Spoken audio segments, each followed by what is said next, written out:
Hello friends, எல்லோரும் எப்படி இருக்கீங்க? இன்றைக்கி நம்ம வீடியோவில் நல்ல டேஸ்டியான சூப்பரான ஒரு ஸ்நாக் ரெடி பண்ண போகிறோம். நம்ம எப்போவுமே காலிஃப்ளவரை வச்சு நம்ம என்ன பண்ணுவோம்னு பார்த்தீங்கன்னா சில்லி மட்டும்தான் செஞ்சுட்ருப்போம், அப்படின்னா கோபி மஞ்சூரியன் செய்வோம். அதை தவிர்த்து நம்ம ஸ்நாக்காக காலிஃப்ளவரை வச்சு வேறு எந்த ஸ்நாக்கும் அதிகமாக செய்ய மாட்டோம். ஆனால் இன்றைக்கி கொஞ்சம் வித்தியாசமாக காலிஃப்ளவரை வச்சு நல்லா டேஸ்டியாக எல்லாருக்கும் ரொம்ப பிடிக்கக்கூடிய வகையில் ஒரு சூப்பரான ஸ்நாக் பார்க்க போகிறோம். இப்போ வாங்க நம்ம காலிஃப்ளவரை வச்சு நல்லா டேஸ்டியான ஒரு ஸ்நாக் எப்படி செய்கிறதுன்னு பார்க்கலாம்.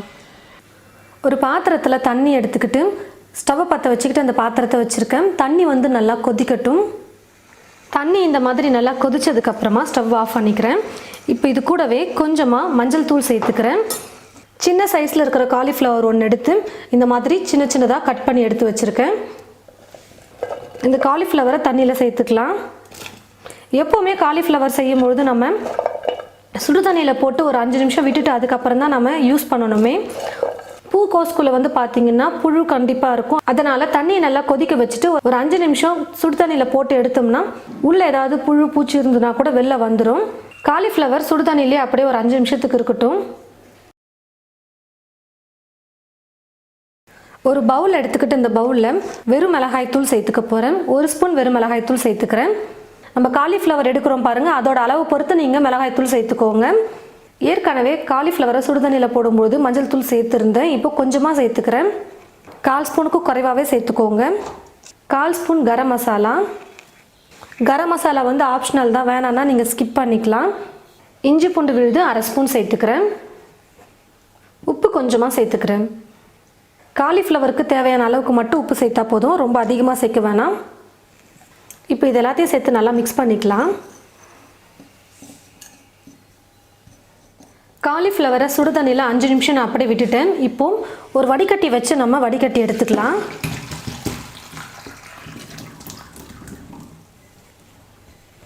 கொஞ்சம் கூட தண்ணியே இல்லாமல் நல்லா வடித்து எடுத்துக்கோங்க. அப்படியே இந்த வடிகட்டிலே ஒரு 2 நிமிஷம் விட்டுட்டோம்னா நல்லா ட்ரை ஆகிட்டு வந்துடும் தண்ணியே இல்லாமல். காலிஃப்ளவரை சேர்க்கறதுக்கு முன்னாடி பார்த்தீங்கன்னா நம்ம ரெடி பண்ண மசால் வந்து கொஞ்சம் இந்த அளவுக்கு இலக்கமாக மிக்ஸ் பண்ணிக்கோங்க. வெறும் இஞ்சி பூண்டு விழுது சேர்த்து மிக்ஸ் பண்ணால் இந்த மாதிரி இலக்கமாக வராது. ஒரு 3 ஸ்பூன் இல்லை 2 ஸ்பூன் அளவுக்கு தண்ணி சேர்த்து இந்த மாதிரி கொஞ்சம் இலக்கமாக மசாலா வந்து மிக்ஸ் பண்ணிக்கோங்க. அப்போ தான் காலிஃப்ளவரை போட்டு நம்மளால் மிக்ஸ் பண்ண முடியும். இல்லைனா காலிஃப்ளவரில் மசால் வந்து ஒட்டவே ஒட்டாது.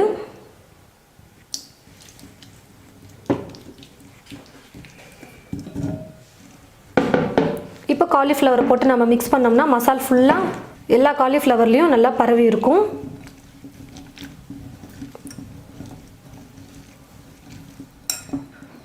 மசால் ஃபுல்லாக மிக்ஸ் பண்ணதுக்கப்புறமா ஒரு 15 நிமிஷம் இப்போ நான் ஊற வச்சுக்க போகிறேன். கொஞ்ச நேரம் மசால் வந்து ஊறிச்சுன்னா காலிஃப்ளவரில் ஃபுல்லாக இறங்கும். அப்போ வந்து சாப்பிட்றதுக்கு நல்லா டேஸ்டியாக இருக்கும். அதனால் ஒரு 15 நிமிஷம் நான் ஊற வச்சுக்கிறேன். காலிஃப்ளவரில் மசால் நல்லா ஊறத்துக்குள்ளே நம்ம மேலே கோட்டிங்க்கு மாவு ரெடி பண்ணிக்கலாம். 1 கப் கடலை மாவு நான் எடுத்திருக்கேன். கப்போட சைஸ் வந்து பார்த்தீங்கன்னா 250 மில்லி கப் தான். ஒரு 100 கிராம் இல்லை 150 கிராம் கடலை மாவு இருக்கும். இது நான் எடுத்துருக்கிற காலிஃப்ளவருக்கு இந்த மாவே அதிகம் தான், அதனால் கொஞ்சமாகவே எடுத்திருக்கேன். நீங்கள் காலிஃப்ளவர் பூ வந்து எவ்வளோ பெருசு எடுக்கிறீங்களோ அதுக்கேற்றது போல் நீங்கள் மசாலெல்லாம் சேர்த்துக்கிறதும் கடலை மாவு எடுத்துக்கிறதும் நீங்கள் பார்த்து சேர்த்துக்கோங்க. இது கூடவே 3 ஸ்பூன் அளவுக்கு அரிசி மாவு சேர்த்துக்க போகிறேன்.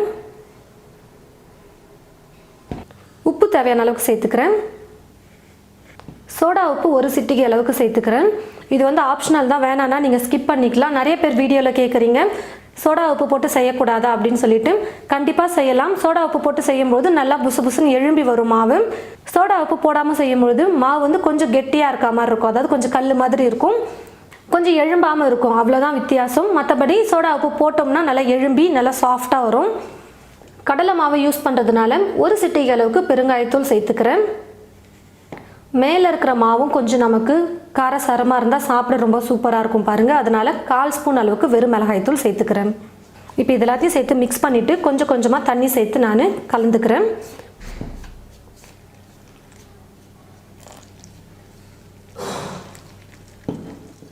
பாருங்கள் ஃப்ரெண்ட்ஸ், கொஞ்சம் கொஞ்சமாக தண்ணி சேர்த்து மாவு கரைச்சிக்கிட்டேன். மாவு வந்து பார்த்திங்கன்னா ரொம்ப இலக்கமாக இருக்கக்கூடாது, கொஞ்சம் கெட்டியாக இருக்கிற மாதிரி மிக்ஸ் பண்ணிக்கோங்க. ஏன்னா நம்ம வந்து காலிஃப்ளவரை டிப் பண்ணி நம்ம எண்ணெயில் போட்டு பொரிச்சு எடுக்கணும். பஜ்ஜி செய்கிறதுக்கெல்லாம் நம்ம மாவு எந்த பதத்துக்கு நமக்கு மிக்ஸ் பண்ணி வைப்போமோ அதே மாதிரி கரைச்சிக்கோங்க, கரெக்டாக இருக்கும். பாருங்கள், இந்த மாதிரி கொஞ்சம் கெட்டியாக இருக்கிற மாதிரி மாவை கரைச்சி வச்சுக்கோங்க.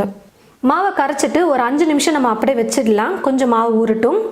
ரொம்ப நேரம் மாவை வந்து ஊற வைக்கக்கூடாது. ஒரு 5 நிமிஷம் நீங்கள் விட்டிங்கனாலே போதும். மாவு 5 நிமிஷம் நல்லா ஊறிடுச்சு. 15 நிமிஷத்துக்கு நான் வந்து காலிஃப்ளவரையும் மசாலா நல்லா ஊற வச்சு எடுத்துக்கிட்டேன். இப்போ என்ன பண்ணணும்னு பார்த்தீங்கன்னா, நம்ம ரெடி பண்ணியிருக்கிற காலிஃப்ளவர் வந்து இந்த கடலை மாவில் நல்லா டிப் பண்ணி பஜ்ஜி போலவே நம்ம வந்து எண்ணெயில் போட்டு பொரிச்சு எடுத்துக்கணும். கடாயில் எண்ணெய் ஊற்றி வச்சுட்டேன். எண்ணெய் வந்து பாருங்கள் நல்லா காஞ்சிருச்சு. கொஞ்சம் மாவு எடுத்து போட்டோம்னா தெரியும் எண்ணெய் காஞ்சிருக்கா இல்லையான்னு. எண்ணெய் நல்லா காஞ்சதுக்கப்புறமா தீயை வந்து குறைச்சி வச்சுக்கிட்டு நம்ம காலிஃப்ளவரை எண்ணெயில் போட்டுக்கலாம். அதுக்கப்புறமா நம்ம தீயை வந்து ஃபுல்லாக வச்சுக்கலாம். ஒவ்வொரு காலிஃப்ளவரையும் எடுத்து நம்ம இந்த மாவில் நல்லா டிப் பண்ணி எண்ணெயில் போட்டுக்கலாம். ஏற்கனவே காலிஃப்ளவர் வந்து நம்ம சுடுதண்ணியில் போட்டு எடுத்துருக்கோம். அதிலே கொஞ்சம் வெந்திருக்கும். இப்போ ரொம்ப நேரம்லாம் குக் பண்ண வேணாம். கொஞ்சம் நேரம் குக் பண்ணோம்னாலே போதும். காலிஃப்ளவர் நல்லா வெந்து வந்துடும்.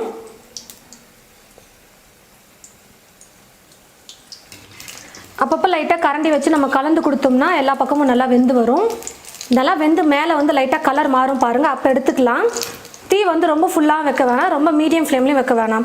கொஞ்சம் மிதமான தீயில் வச்சுக்கிட்டிங்கன்னா கரெக்டாக இருக்கும். ஏன்னா உள்ள காலிஃப்ளவரை வெந்து வரணும், மேலே மாவும் நல்லா வேகணும். அதனால் தீ ஃபுல்லாக வச்சுட்டோம்னா மேலே சீக்கிரம் கலர் மாறிடும், உள்ளே வந்து வேகாமல் இருக்கும். பாருங்கள் ஃப்ரெண்ட்ஸ், மேலேயும் நல்லா கலர் வந்துருச்சு, உள்ளே வந்து காலிஃப்ளவர் நல்லா வெந்திருக்கும். இப்போ நான் எடுத்துடுறேன். இந்த மாதிரி ஒரு கரண்டி யூஸ் பண்ணிக்கிட்டோம்னா இருக்கிற எக்ஸ்ட்ரா எண்ணெய்லாம் வந்து ஈஸியாக ட்ரை ஆகிட்டு வந்துடும். இதே போல் மீதி இருக்கிற எல்லா காலிஃப்ளவரையும் கடலை மாவில் நல்லா டிப் பண்ணி எண்ணெயில் போட்டு பொரிச்சு எடுத்துக்கலாம். பாருங்கள் ஃப்ரெண்ட்ஸ், நான் வந்து ரொம்ப பெரிய காலிஃப்ளவர் கூட எடுக்கல, ரொம்ப சின்ன சைஸ் காலிஃப்ளவர் தான் வாங்கிட்டு வந்து ஸ்நாக்ஸ் செஞ்சேன். அதுவே ஒரு தட்டு நிறைய ஃபுல்லாக வந்துருச்சு. வீட்டில் இருக்கிற எல்லாருமே ரொம்ப திருப்தியாக சாப்பிடக்கூடிய அளவுக்கு ஸ்நாக் வந்து நம்ம ரெடி பண்ணிட்டோம். எப்பயும் ஒரே மாதிரி காலிஃப்ளவரில் வந்து நம்ம சில்லி மட்டும்தான் போட்டுட்ருப்போம். கொஞ்சம் வித்தியாசமாக சில்லிக்கு பதிலாக இந்த மாதிரி காலிஃப்ளவரை வச்சு ஒரு ஸ்நாக் ட்ரை பண்ணி பாருங்கள். ரொம்ப சூப்பராக இருக்கும். நிறைய பேர் வந்து இந்த ஸ்நாக்கை வந்து காலிஃப்ளவர் போண்டா, காலிஃப்ளவர் பக்கோடா அப்படின்னு சொல்லுவாங்க. நம்ம ஏற்கனவே சுடு தண்ணியில் ஒரு 5 நிமிஷம் காலிஃப்ளவரை போட்டு வச்சதுனால பாதி அளவுக்கு வெந்திருக்கும். அதுக்கப்புறம் இப்போ நம்ம எண்ணெயில் பொரிச்சதில் நல்லா ஃபுல்லாகவே வெந்து வந்திருக்கும்.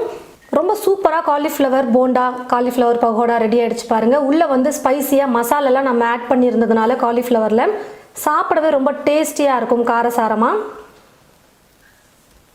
நல்லா சுட சுட இந்த மாதிரி ஸ்நாக்ஸ் செஞ்சு வீட்டில் இருக்கிறவங்களுக்கு கொடுக்கும்போது அவ்வளோ என்ஜாய் பண்ணி சாப்பிடுவாங்க. அதுவும் மழை டைம்லலாம் நம்ம இந்த மாதிரி செஞ்சு கொடுக்கும்போது ஈவினிங் டைமில் ரொம்பவே விரும்பி சாப்பிடுவாங்க. நீங்களும் இது போல் உங்களுடைய வீட்டில் காலிஃப்ளவர் வச்சு இந்த மாதிரி ஸ்நாக் ட்ரை பண்ணி பாருங்கள். ட்ரை பண்ணி பார்த்துட்டு எப்படி இருக்குன்னு மறக்காமல் கமெண்ட் பாக்ஸில் வந்து கமெண்ட் பண்ணுங்கள். இந்த வீடியோவை மற்றவங்களுக்கும் ஷேர் பண்ணுங்கள். இது போல் நிறைய ரெசிபீஸ் பார்க்க தமிழ் ஃபுட் மசாலா சேனலை மறக்காமல் சப்ஸ்கிரைப் பண்ணிக்கோங்க. கூடவே பக்கத்தில் இருக்கிற பெல் ஐக்கானை கிளிக் பண்ண மறந்துடாதீங்க. தேங்க்யூ.